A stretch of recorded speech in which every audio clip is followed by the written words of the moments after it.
Final account से branch account का question solve करने के बाद आज हम लोग को देखना है ब्रांच का एक स्टॉक एंड डेटर मेथड। ये जानना है कि स्टॉक एंड डेटर मेथड ये क्या होता है।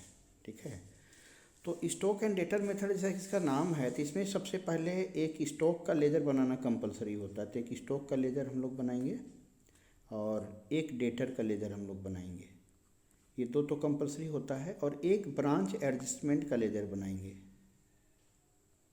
ब्रांच एडजस्टमेंट का लेजर बनाने से क्या कि उसमें जितना भी एक्सपेंडिचर है जो हेड ऑफिस के द्वारा ब्रांच के लिए किए जाते हैं उसका भी एंट्री हम लोग कर लेंगे, इसलिए उसको भी बनाना बहुत ज़रूरी होता है। ठीक, उसका भी लेजर हम लोग बना लेंगे। आइए पहले क्वेश्चन को समझ लेते हैं हम लोग, क्वेश्चन है क्या, उसके बाद फिर हम लोग बनाते हैं।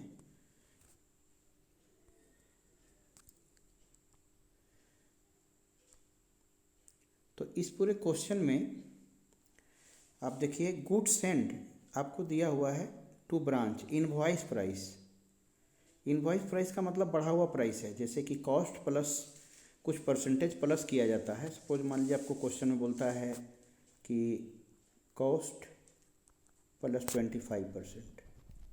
इसका मतलब यह हुआ कि जो भी आपका कॉस्ट है, सपोज मान लीजिए आपका कॉस्ट 100 रुपया है, तो इसमें 25 रुपया प्लस करके माल सप्लाई किया जा रहा है। ये इसको इनवॉइस प्राइस कहेंगे। जो 120 रुपया है ना, ये इनवॉइस प्राइस हो गया 125 रुपया।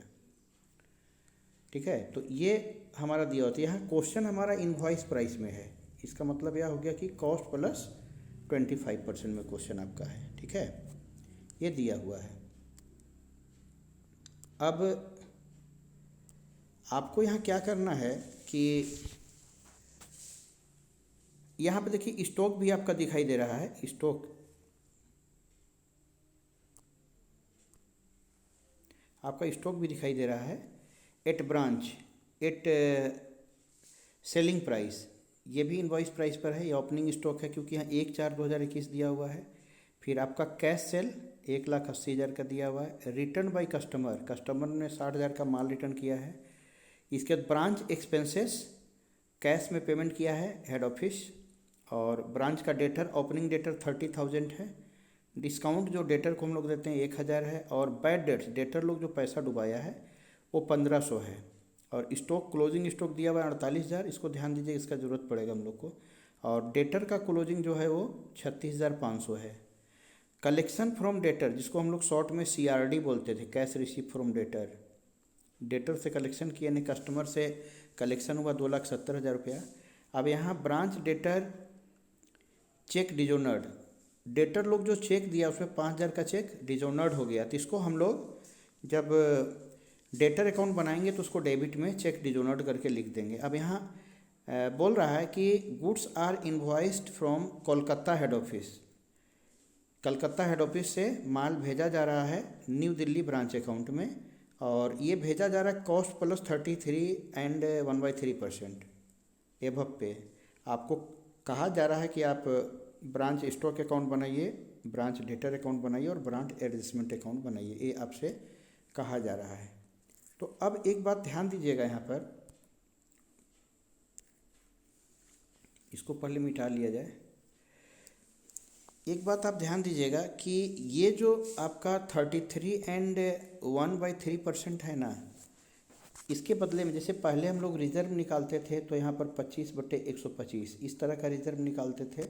सपोज मान लीजिए कि कोई भी गुड्स अगर 10,000 का सप्लाई किया गया है इनवॉइस प्राइस पर, तो उसमें कितना एक्स्ट्रा चार्ज हुआ उसके लिए 25/125 लिखते थे हम लोग। पिछले क्लास में हम लोग देखे थे। इसको हम लोग काटते थे यहाँ से, इसको इससे काटते थे, 2,000 आया। तो इसका क्या मतलब समझते थे कि जो 10,000 का माल सप्लाई किया गया है इसमें 2,000 रुपया प्लस करके बताया गया है। उसका ओरिजिनल कॉस्ट कितना है, 8,000 रुपया, ये हम लोग समझते थे। ठीक है, तो इसी चीज़ का यहाँ पर जो 25% दिया था तो 25/125 हम लोग करते थे। और इस बार हम लोगों को दे दिया ये 33 एंड 1/3%। तो सबसे पहला काम आप ये कीजिएगा कि 33 1/3 जो है इसको हम अगर फ्रैक्शन करें तो ये 33 या 99 प्लस 1, इसको हम 100/3% लिख सकते हैं। ठीक है, अब इसके बदले जब रिजर्व निकालना है तो जैसे हम लोग 25/125 करते थे, याद कीजिए, तो ये 1/5 लिखने से भी मेरा काम हो जाता था। अब अगर हम आपको ये बोलें कि ये 100/3% के बदले में अगर आप 1/4 लिखिएगा तो काम हो जाएगा, तो आप इस बात को मानेंगे? देखिए हम लोग इसको कैलकुलेशन करके देख लेते हैं कि इतना होता है या नहीं होता है। होता है इतना। कैसे? देखिए, ऊपर में परसेंटेज लिखते थे, जैसे उस समय हम लोग लिखते थे, ऊपर में 25 लिखते थे और नीचे में 100 + 25 लिखते थे, ये करते थे। तो यहाँ 25 और नीचे में 125 आता था, इस तरीके का। ये तो हम जान रहे हैं। तो इसी तरह से अगर हम ऊपर में यहाँ पर 100/3 लिखें और नीचे में अगर 100 + 100/3 लिखें तो ये 1/4 आ जाएगा। कैसे आ जाएगा? आइए हम आपको एक अलग पेज में इसका कैलकुलेशन करके दिखाते हैं। देखिए, 33 एंड 1/3% को हम लोग लिखते हैं 100/3%। अब यहाँ पर 100/3% और बाई 100 + 100/3 ऐसे ही करते थे ना। तो ऊपर में मेरा 100/3 आ गया और नीचे में अगर एलसीएम ले, इसके नीचे कुछ नहीं तो 1 है, तो यहाँ 3 लिए, तो ये इससे जब डिवाइड करेंगे 3 को तो 1 बार में जाएगा, इससे मल्टीप्लाई करेंगे तो यहाँ कितना हो गया? यहाँ 300 हो जाएगा और प्लस 100, तो यहाँ कितना हो गया? 100/3 हो गया और बाई यहाँ पर 400, ये वाला जो था हमारा 400/3 हो गया। तो अगर ये 3 को काट दिया जाए तो क्या बचा हमारा? 100/400 बचा। इसका भी 2 0 काट दिया तो क्या है? 1/4 आया। यानी कि कहीं भी अब हमको रिजर्व निकालना पड़ेगा इसका, तो इसके बदले में अगर हम 1/4 भी करेंगे तो हमारा काम चल जाएगा। ठीक है, इस चीज़ को ध्यान दीजिएगा। अब आइए हम स्टार्टिंग से क्वेश्चन हम लोग समझा जाए। यहाँ सारा कैलकुलेशन हम लोग को समझ में आ गया, इसको क्लीन करते हैं। क्वेश्चन भी समझ गए। अब सबसे पहला काम क्या कीजिए आप, इसका नाम ही है स्टॉक एंड डेटर मेथड। तो पहले आप स्टॉक का लेजर बनाइए जिसका नाम होगा ब्रांच स्टॉक। तो देखिए, यहाँ स्टॉक का बैलेंस बीडी आपका 24,000 दिया हुआ है और बैलेंस सीडी आपका 48,000 दिया हुआ, क्वेश्चन में दिया हुआ है। गुड सप्लाइड, हेड ऑफिस जो गुड सप्लाइड किया है 4,80,000 क्वेश्चन में दिया हुआ था। ठीक है, और डेटर लोग जो माल वापस किया तो माल स्टॉक का लेजर में बढ़ता है, इसलिए डेबिट भी डाले हैं। रिटर्न बाय डेटर या रिटर्न इनवार्ड भी लिखते हैं, ब्रांच डेटर लिख के यहाँ पर दिखाया हुआ है 60,000। अब सेल जो हम किए हैं तो क्वेश्चन में कैश सेल तो दिया हुआ बट क्रेडिट सेल गायब है, तो ये हमको पहले पता करके ही इसको बना सकते हैं। तो इसको छोड़ करके यहीं अधूरा में, मतलब हमको ये पता है, ये पता है, ये पता है, ये पता, बट ये भी पता नहीं है और ये भी नहीं पता है। अब बैलेंस सीडी पता, इतना ही हमको पता है। तो इसलिए अब इस लेजर को यहीं पर अधूरा छोड़ करके एक ब्रांच का डेटर का लेजर हम लोग अभी बना लेते हैं। कैसे? ब्रांच का डेटर का लेजर जब बनाएंगे ना, तो डेटर के भी बैलेंस पीडी डेबिट में होता है, 30,000 दिया हुआ है। बैलेंस सीडी क्रेडिट में होता है, ये भी आपको पता है। कैश रिसीव फ्रॉम डेटर 2,70,000 दिया है। डेटर ने जो रिटर्न किया है माल, उसमें हम ब्रांच स्टॉक लिख करके या रिटर्न इनवार्ड भी लिख सकते हैं। डेटर को हम डिस्काउंट दिए थे 1,000 और डेटर लोग डुबाया था 1,500, और जो डेटर लोग चेक दिया था 5,000 वो डिजोनर्ड हो गया था, तो इसको डेबिट में डाल दिए। अब क्रेडिट का टोटल हम जब किए 3,69,000 आया, यही टोटल को डेबिट में भी डाले और इसमें से इन दोनों को जब माइनस किए तो 3,34,000 का यहाँ क्या आया? क्रेडिट सेल आया, या बैलेंसिंग फिगर आया। जैसे ही 3,34,000 हमको यहाँ पता चला ना, इसको हम लोग देखिए यहाँ पर, यहाँ देखिए स्टॉक का लेजर में देख रहे हैं, यहाँ पर दिखा दिए। अब जैसे ही इसको दिखाए तो इसका टोटल, इसका टोटल, इसका टोटल हमारा यहाँ 3,64,000 आ रहा है। 5,64,000, यही 5,64,000 यहाँ दिखाए, और इसमें से इसको और इसको जब माइनस किए तो एक डिफरेंस यहाँ पर आ रहा था। इसको ब्रांच एडजस्टमेंट में ट्रांसफ़र किया, इसको शॉर्टेज बोलते हैं। ये 2,000 का शॉर्टेज आया हमारा।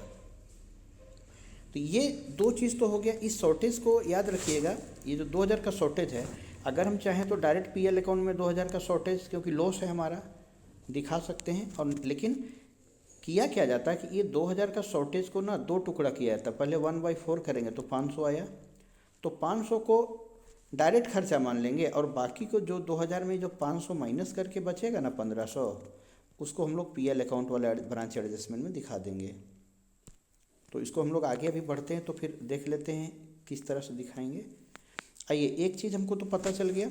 अब आइए हम लोग तीसरा नंबर ब्रांच का एडजस्टमेंट अकाउंट बना, इसको बनाने का क्या तरीका है, तो याद कीजिए, जब हम लोग ब्रांच का स्टॉक अकाउंट बनाते थे सबसे पहला काम, तो देखिए ये जो बैलेंस BD 24,000 है, इस 24,000 का केवल रिजर्व दिखाते थे 1/4 कितना आया, 6,000 आया, आया ना।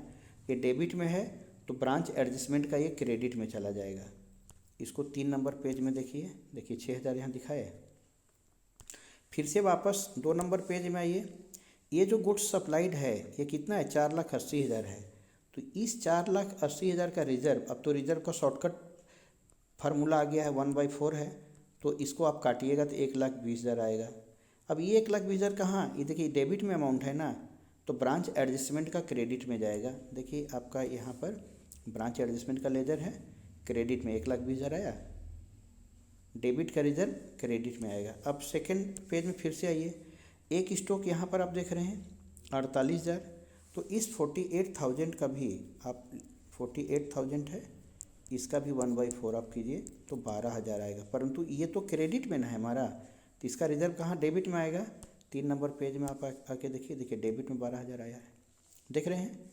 हाँ, अब एक बात और ध्यान दीजिएगा, पेज नंबर 2 में ये भी तो गुड्स है ना, ये जो गुड्स है ना, इसका जब रिजर्व निकालेंगे इसको 2 टुकड़ा कीजिएगा। एक टुकड़ा याद है आपको, 1/4 किए थे तो 500 आया था, और उसके बाद 2000 में 500 गया तो 1500। तो ये 500 को ब्रांच एडजस्टमेंट में 2 टुकड़ा हम लोग करके बनाते हैं, ट्रेडिंग में डालिएगा, इसको PL में डालिएगा। आइए ये भी आपको दिखाते हैं, देखिए ये 500 को हम लोग इधर डाले हैं, लो ये दोनों मिला के 2000 दिखाए हैं। देखिए एक यहाँ पर है और एक यहाँ है, आप चाहें तो यहाँ पर डायरेक्ट भी 2000 यहाँ दिखाइएगा, तब भी आंसर आपका ये GP वाला आ जाएगा, NP वाला। लेकिन तरीका यही है, इसको आप दिखा दिए, जैसे इतना दिखाया तो इधर का टोटल मिला के आपका ये 1,26,000 आया, इसको इधर दिखा दिए। अब इस 1,26,000 में ये 12,000 और ये 500, ये दोनों मिला के जब घटाए, ये 1,13,500 मेरा GP आ गया। अब इस GP को यहाँ ट्रांसफ़र कर दिए। अब ब्रांच में जो खर्चा है, जैसे 1500 दिखाई किए, ब्रांच का एक्सपेंसेस 53,500 दिया है, और जो डिस्काउंट दिए थे डेटर को वो भी खर्चा है, और जो डुबा दिया वो भी खर्चा है 1500।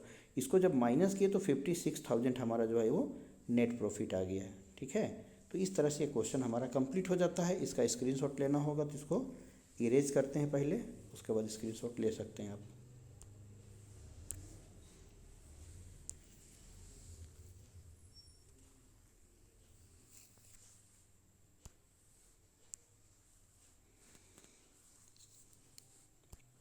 एक बार 4 नंबर पेज का भी जो वर्किंग नोट है देख सकते हैं, हम लोग किए थे, और एक बार 5 नंबर पेज का भी देख सकते हैं। बस इसी के साथ ही कंप्लीट हो जाएगा आपका।